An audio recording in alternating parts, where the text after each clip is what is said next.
C'est le retour de l'after, on est ensemble jusqu'à 23h. On va parler du PSG à nouveau et de l'affaire Neymar dans la vie tranchée de Jonathan McCarty. Il est dans le dur là, Messi. Il y a des gens qui ont tiré à boulet rouge dessus, dont Diego Maradona. En l'état des choses, il ne reprendra pas.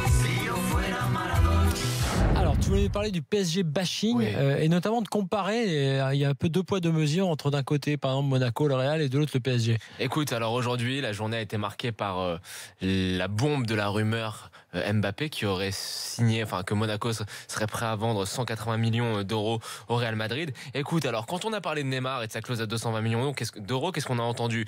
Indécent, trop cher, idiot, mauvaise gestion, le fair play financier. Et puis là, le Real de Zidane qui achèterait Mbappé, c'est génial pour le foot français. Quel talent, on vend notre meilleure pépite à Zidane, c'est génial. Pour une somme super folle, enfin super cohérente avec le potentiel du joueur, c'est génial. Alors moi, ce que je me demande, c'est où est la cohérence? Qu'on ne me sorte pas l'argument du Qatar qui est le pays qui est derrière Paris, que c'est pas pareil que le Real, parce que jusqu'à preuve du contraire, c'est pas interdit. C'est pas interdit qu'un État souverain investisse dans un club de foot. Ne me parlez pas de salaire, des frais annexes, des commissions, parce qu'à mon sens, la comparaison, elle a pas lieu d'être. Dans ce cas-là, moi, si on me parle de ça, je rétorquerais qu'on parle d'un joueur de classe top mondiale qui a prouvé des joueurs au plus haut niveau et qu'on le compare à un jeune qui a 6 mois de Ligue 1 dans les jambes. Mais en fait, moi aussi, j'ai envie de renvoyer tous ces gens qui parlent de chiffres, de les renvoyer au dernier chiffre de l'étude Deloitte sur les chiffres d'affaires des clubs et qui montre que le Paris Saint-Germain est en progression constante et est en train d'atteindre le top niveau européen en termes de rentabilité. Le problème derrière tout ça, en fait, c'est que je trouve que les révolutions technologiques des techniques d'information et de la communication qui ont donc bouleversé nos vies quotidiennes sont en train aussi de bouleverser le traitement qu'on fait du mercato avec les réseaux sociaux, dans la propagation de l'information et les réactions qu'elle suscite. Aujourd'hui, on a affaire à une horde de vierges effarouchées de l'actualité, malhonnêtes intellectuellement, qui vomissent leurs rênes et leurs conseils à travers divers éditos, moralisateurs et des tribunes grandiloquentes. Paris ne devrait pas faire ci, Paris ne devrait pas faire ça.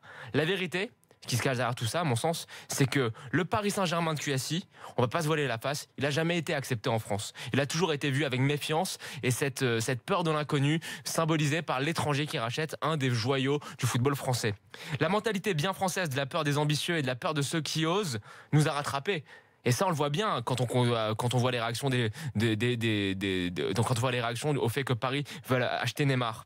Et lorsque on se réjouit pas de l'arrivée de Neymar, en fait, c'est un peu idiot parce que quand on considère toutes les externalités positives qui en découleraient, que ce soit l'attrait de la Ligue 1, les droits télé, l'attractivité pour les autres grands joueurs qui se disent tiens, si Neymar arrive en Ligue 1, peut-être que nous aussi on peut y aller, et qu'on se réjouit d'une éventuelle vente record de Mbappé, je trouve ça c'est un peu curieux. Et si on analyse bien ces raisonnements-là, pour moi je trouve que ça pue encore un peu plus parce qu'il y a deux choses qui en ressortent et c'est des mots qui sont un peu forts mais je les assume. C'est soit du nationalisme mal placé pour la petite France et les petits joueurs français, soit une sorte de xénophobie, de peur de tout ce qui vient de l'étranger, donc en l'occurrence du Qatar. Alors messieurs, dames, moi je pense que ce qu'il faut faire, on ne sait pas ce qui va se passer avec Neymar ou Mbappé, mais je pense qu'il faut boire frais, garder les idées bien claires et cohérentes, et comprendre et accepter que le marché des transferts, il est sous une bulle inflationniste. Ça, une bulle inflationniste qui est rampante, ça on peut le constater depuis quelques années dorénavant. Faut le constater comme un état de fait, l'accepter et regarder le bon côté des choses. À savoir, si Neymar vient en Ligue 1, c'est très bien pour l'ensemble du championnat de France. Et si Mbappé est vendu au Real Madrid, c'est très bien pour Monaco. Ça fait de l'argent pour le club. C'est très bien parce que c'est un joueur français qui va dans des plus grands clubs au monde. Mais surtout, arrêtez de comparer parce que ça n'a aucun sens. Très bien. L'avis d'Alpha sur le PSG bashing qui s'est un peu dire attention, pas tomber non plus dans le complot à l'inverse, parce entre que Olas, Honest. Oui, mais parce qu'on pointe ce qu'on veut bien pointer. Moi, j'ai pointé River aussi, qui en a parlé tout à l'heure. Il y a des tas de gens qui. Et tu l'as pointé parce que c'est une exception. Oui, non, mais il y a des tas de gens aussi qui ne disent rien et qui ne sont pas forcément opposés. Il faut pas faire de victimisation quand même. Les réactions sur Twitter qui pilulent, dans les journaux, j'ai envie de dire. Dans les éditos, chez nos confrères. Après, t'as aussi des gens qui s'indignent sur Monaco qui fait de l'économie par rapport aux sportifs. On en a entendu parler.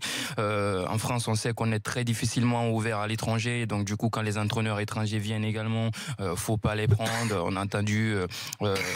avait entendu Der Zakarian dans Transversal avec Riolo qui disait que voilà, on lui avait conseillé de prendre Girard et tout. Donc voilà, c'est un petit peu une mentalité française qu'il faut essayer de changer peut-être avec le temps, mais aller jusqu'à dire Neymar qui vient de Ligue 1, moi je pense que 80% des acteurs du foot français savent que c'est bénéfique pour le football français en termes d'image, en termes d'audience, hein, et en termes de tout ce que ça peut apporter sportivement également. C'est quelqu'un qui est un championné. Donc voilà, moi je vois pas cette. Alors est-ce qu'il faut dire également à chaque fois quelque chose de bien pour faire plaisir aux Parisiens? Moi je pense que non, on a le droit d'émettre des réserves. T'as pas loupé les éditoriales et les divers tribunaux qui sont aujourd'hui. On a le droit d'émettre des réserves sur un investissement à 222 millions sur un joueur, alors que si sportivement on peut apporter des arguments, c'est possible. Ce qui m'intéresse, il y a deux choses. D'abord, par rapport à ton avis tranché, moi je n'irai pas jusqu'à la xénophobie, etc. Moi j'ai un truc très simple. Le Paris Saint-Germain, parce que Paris en France par rapport à la province a toujours été vilipendé. Voilà, Parisien tête de chien, Parigo tête de veau. Voilà, c'est comme ça, c'est la vie et ça sera toujours comme ça. C'est-à-dire que tout ce qui va toucher à Paris, pas parce que c'est les Qataris, même avant les Qataris, tout le monde aimait se moquer du PSG quand le PSG galérait en Ligue 1. Tout le monde veut les châtier et aimait s'en moquer quand ils ont perdu 6-1 contre le Barça, parce que c'est Paris, parce que c'est la capitale, parce qu'en France on a une tradition de centralisation telle qu'il y a une opposition Paris-Province qui date de c'est la faute à Gaston. C'est la faute à Gaston. Mais Jean-François Gravier, Paris et le désert français. Exactement. C'est un ouvrage des années 60 déjà, tu vois, ça dure depuis 50 ans. Je pose une question et réponds-moi honnête, franchement. Je ne pense pas que depuis l'arrivée de QSI, ça s'est amplifié, qu'on a cette espèce qu'on a fait de dire c'est le Qatar, c'est, tu vois, de diaboliser. Je crois pas que ce soit parce que c'est des Arabes. Oui, exactement. Ça aurait été des Africains que des Congolais qui prennent le PSG, ça aurait été pareil. Ça a de l'argent dedans. Oui, mais bon, on aurait pu dire aussi racisme, mais je pense pas. Je pense pas que ce soit du racisme. Je pense qu'effectivement, ce qui gêne, par exemple, si t'es Marseillais, il y en a plein qui le disent. Le terrorisme, c'est nul. Non, mais sans parler de ça, sportivement, Paris perd, on est heureux. Paris gagne, ça nous emmerde. Non, mais moi je le place forcément sur ce plan-là. C'est comme si dans les autres championnats, t'as la Juve qui se fait détester. Quel que soit ce que fait la Juve sur le marché des transferts, en quoi l'Inter, le Milan, ça suscite des paroles, des jalousies. C'est comme ça. Paris commence à gagner, ça dérange forcément et tu auras ces réflexions. Mais parce que vous êtes intelligent. Je pense que c'est plus dur de gagner. Non, mais je pense que c'est plus dur de gagner. Là, pour le coup, les cœurs. Si tu investis à Paris que si tu investis par exemple à Bordeaux ou à Nice. Bien sûr. Mais je pense qu'en fait, ici, on est intelligent. Et je le dis sans ironie, mais je pense vraiment qu'il faut que quand on regarde ce qui se dit dans les autres médias, dans les autres journaux, il y a ce fond quand même, ce petit fond un petit peu méprisant, un petit peu moqueur. Mais quels autres médias, ça veut dire qu'il y a de la xénophobie dans des médias, tu vois. Je me suis engagé à plus jamais citer le nom d'autres journalistes et qui travaillent ailleurs. Il suffit juste de regarder les articles qui sont sortis aujourd'hui. Alors tu vois, il y a plusieurs choses. Je trouve qu'il ne faut pas tout mettre dans le même panier. Aulas, je suis d'accord avec toi. Aulas, c'est de la mauvaise com, catastrophique. Et c'est nul. Et c'est nul par rapport là, pour le coup, je parle des jeunes qui écoutent, qui rentrent dans les débats et qui sont lyonnais, par exemple, et qui vont entendre un président qu'ils aiment bien et qui vont entendre ça, qui vont se dire ah bon tiens, ils trouvent que c'est pas bien, ils vont essayer de savoir pourquoi. Je trouve pas ça terrible. En revanche, Onès, par exemple, il y a un argument. Alors on peut aimer ou pas. Onès, il dit un aveu de faiblesse de la part du PSG, c'est son avis. Il dit nous, et on peut dire que le Bayern pour le coup c'est une politique, et même si cette année ils ont un peu dérogé quelque part, nous globalement on essaie toujours de rester dans une sorte de règle parce que en gros rien ne vaut ce prix-là. C'est-à-dire de dire nous on pense qu'il faut recruter un peu plus malin, un peu avant les autres et un peu moins cher. Et donc l'aveu de faiblesse c'est vous avez pris 6-1 contre le Barça et la seule idée que vous avez pour laver cela, c'est d'aller pas seulement laver cela mais pour devenir le grand club, c'est ça. Moi je pense pas qu'il ait raison, mais je pense que son argument n'est pas du tout du même niveau que celui de Jean-Michel Aulas. Quand il dit ça, je le rejoins, ça tient la route. On peut être d'accord, on ne peut pas être d'accord. Mais dans d'autres interviews données, souvent on a entendu parler du Paris Saint-Germain et de moquer d'une manière en le plaçant ça sur le côté de ça se fait pas, c'est stupide de dépenser de telles sommes d'argent sur le marché des transferts. Alors déjà, je dirais à Monsieur Onès qu'avant de donner des leçons sur des questions d'argent, il ferait mieux de balayer devant sa porte, c'est vrai qu'il est de pas voir bien d'où placé. Il a passé les derniers mois et de se la fermer un petit peu et de faire profil bas avant de parler d'autres clubs et de parler de ce qui se fait ou ce qui se fait pas avec de l'argent. Alors tiens, Mourad est avec nous, il veut aussi revenir sur ce PSG bashing. Salut Mourad. Salut à vous. Alors, quel est ton avis un peu, comment tu te situes dans ce débat? Alors, je suis pas objectif parce que je suis supporter parisien, mais si vous voulez être objectif, c'est simple.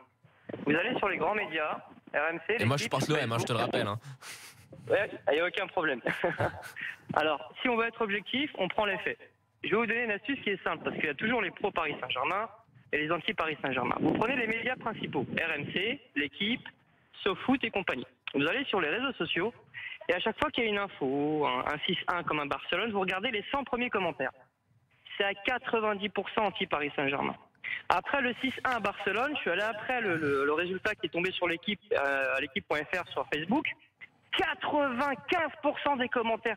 Bien en même temps, tu vas pas prendre 6-1 et tu vas venir commenter ta défaite, non? Si, je l'ai fait et je le dis à l'antenne. Je l'ai fait. Bien fait pour Paris, bien fait pour leur gueule, ça leur apprendra. Alors quand on n'arrive pas à tirer des joueurs, les médias disent ils n'arrivent pas à tirer des joueurs. Et quand on arrive à attirer des joueurs, oui, ils les ont attirés, mais c'est trop cher. Il n'y a que dans ce pays, on se demande si c'est une bonne chose d'attirer Neymar. T'as pas tort. Quel pays est heureux d'attirer Neymar. Non, là, t'as pas tort, mais alors, est-ce que tu crois pas, là, je reparle juste sur le sportif, parce que je pense que ce que tu as dit sur Neymar est assez juste. Quand on entend des gens tout à l'heure qui nous disent je préfère Alexis parce que Neymar, il vend des maillots, là, je suis d'accord avec toi, c'est un peu ridicule. Mais sur le sportif, c'est logique qu'il a pris une défaite 6-1 et même des supporters parisiens faisaient peut-être même partie de ceux qui s'indignaient, tu vois. Alors non, le foot c'est pas comme ça. Alors je me permets, le foot c'est pas comme ça qu'on voit les choses.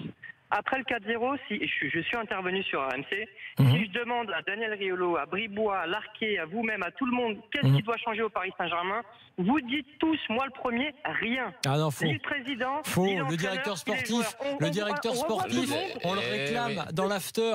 La structure du club déficiente, on en parle dans l'after bien avant le 4-0 victorieux contre le Barça.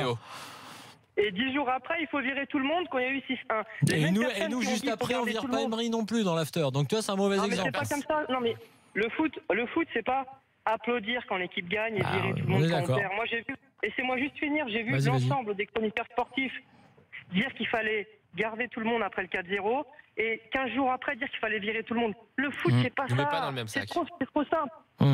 C'est trop simple de penser comme ça. Ok. Non, là, en tout cas, Neymar, ouais. Je pense que par rapport à Neymar, c'est le troisième meilleur joueur du monde. Il n'y a que dans notre pays où on se pose la question, est-ce une bonne chose de faire venir Neymar à ce prix-là? Mourad, c'est pire. Dans n'importe quel pays, c'est autre chose. C'est pire que ça. Je vais te dire comment ça va se passer. Je sais pas s'il faut poser la question comme ça, comment ça va se passer. Si Neymar il vient, on va voir toutes les vierges effarouchées nous sortir l'argument de l'argent et puis sûrement de l'argent sale du Qatar et puis machin. Exactement. C'est quand même scandaleux. Et s'il vient pas, tout le monde se moquera du Paris Saint-Germain. Tu verras. Ça c'est vrai qu'il y a une certaine injustice là-dessus. Je vous rejoins. C'est vrai que dans tous les cas de figure, le PSG aura. Avec Berchic, ils avaient dit, vous avez vu, ils arrivent à recruter que Berchic, le projet Paris Saint-Germain n'intéresse plus personne. Et maintenant que le projet intéresse Neymar, oui. Alors on a eu tort. Surtout que Neymar a été contacté en avril. C'est depuis avril que Neymar est intéressé. Et même l'été dernier, on est passé à 2 doigts. L'été dernier, pour le coup, il s'est bien joué de vous. L'été dernier, il s'est bien joué de vous. Oui, mais Jonathan, je t'ai eu au téléphone il y a 15 jours où tu disais que Daniel Alves se moquait du Paris Saint-Germain et se servait, et je t'ai dit non, et le lendemain il a signé chez nous. C'est pas moi qui disais ça. C'est moi qui disais ça. C'est pas moi qui ai dit ça, Mourad. Non, Jonathan ou ton collègue. C'est moi. Moi, je pensais que Daniel Alves était l'énième. Non, c'est moi. C'est vrai. Je craignais qu'il le fasse. Moi, je pense que Mourad, je pense que la question se pose pas comme ça du tout. Je pense pas que quelqu'un doute du fait qu'en France, dans le football, est-ce qu'il faut prendre Neymar ou pas pour le championnat français. Je pense que les débats plutôt portent sur est-ce qu'il faut mettre 220 millions, 222 millions sur un seul joueur. D'ailleurs, le débat qu'on a eu sur Mbappé, qui était bon, c'était Mbappé est très fort, mais faut-il mettre 150 millions sur un joueur qui a fait 6 mois dans un club. C'est un débat aussi qu'on a eu pour dire qu'on a des débats aussi parfois sur les autres clubs comme Monaco. Franck est avec nous. Salut Franck. Et d'ailleurs, au passage, tu avais raison, Alpha, tout à l'heure, sur Monaco, on a aussi eu les débats à une époque, à juste titre. Quand on leur demandait, on le disait, c'est pas un club, c'est un supermarché. Et là, c'était pas Paris, c'était Monaco et on s'est repris à Monaco. Et si McCourt se vautre avec Hérault et machin, je peux dire que tout le monde va leur tomber dessus aussi. Monaco s'est acheté beaucoup de crédit avec son titre et avec Mbappé. C'est normal. Franck est avec nous. Salut Franck. Salut les gars, ça va? Salut Franck. Alors quel est ton avis? Tu peux entrer dans le débat évidemment à ton tour. Je vais rentrer dans le débat tout de suite, mais là il faut que ça se finisse parce que là j'ai plus de Doliprane à la maison. Moi. Ah ouais? Doliprane 1000? T'es au 1000 hein. C'est les Protalgine, c'est plus efficace. Non mais là écoute, il y a plein de débats en fait sur l'arrivée de Neymar. Moi, je suis parisien, ça fait plus de 20 ans, 25 ans que je suis parisien. Donc en fait, j'ai vu le pire, le meilleur, le tout nouveau, le brillant, le bling bling, tout ça.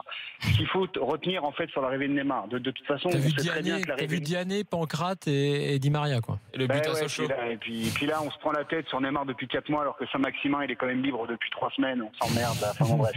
Non, mais pour être objectif clairement.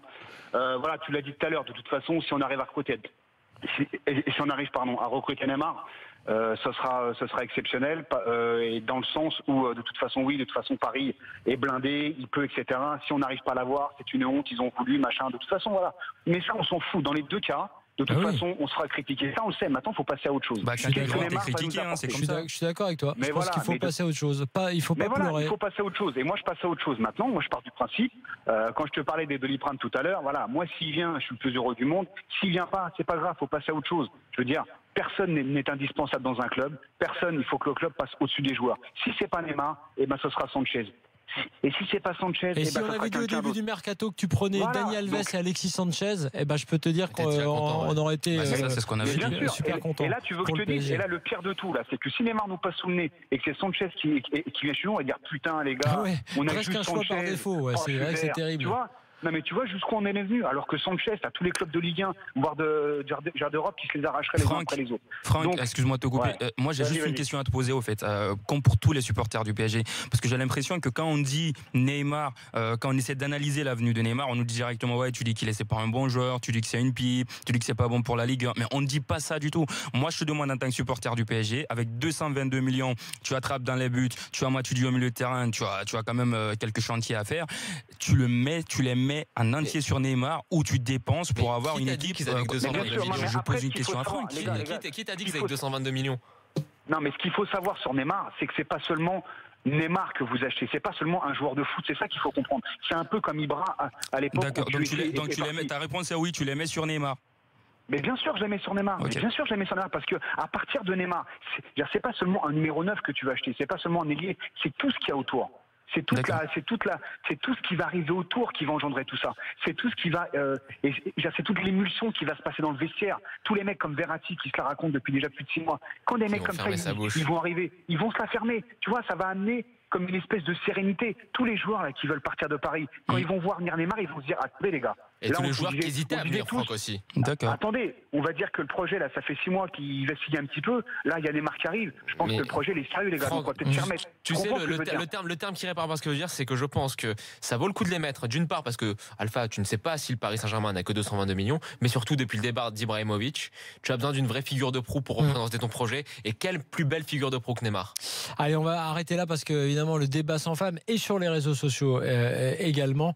Mais enfin bon, pour l'instant, ça reste tout à fait dans la norme. C'est-à-dire que là, la plupart des gens sont plutôt contents de voir que Neymar viendrait en Ligue 1. Intelligent. Oui, il y a aussi des fans du PSG, c'est normal, qui eux sont évidemment contents.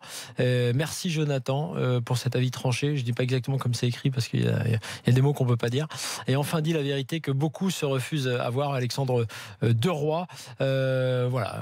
Et puis on parle de Neymar. Moi je suis du Real. Il peut venir demain à Madrid, nous dit David. Bon bref, voilà pour dire que Neymar est un grand joueur. On vous remercie tous d'avoir participé au débat sur 32-16. Dans quelques instants, l'avis tranché d'Alpha sur Manchester City, un club qui n'a pas réussi à avoir Dani Alves, mais qui a fait fort sur le marché des transferts et notamment sur ses latéraux, avec Guardiola qui va essayer de porter tout ça très haut, notamment en Ligue des Champions. On en parle dans quelques instants. Et puis il y aura je m'en fous pas et le quiz. À tout de suite.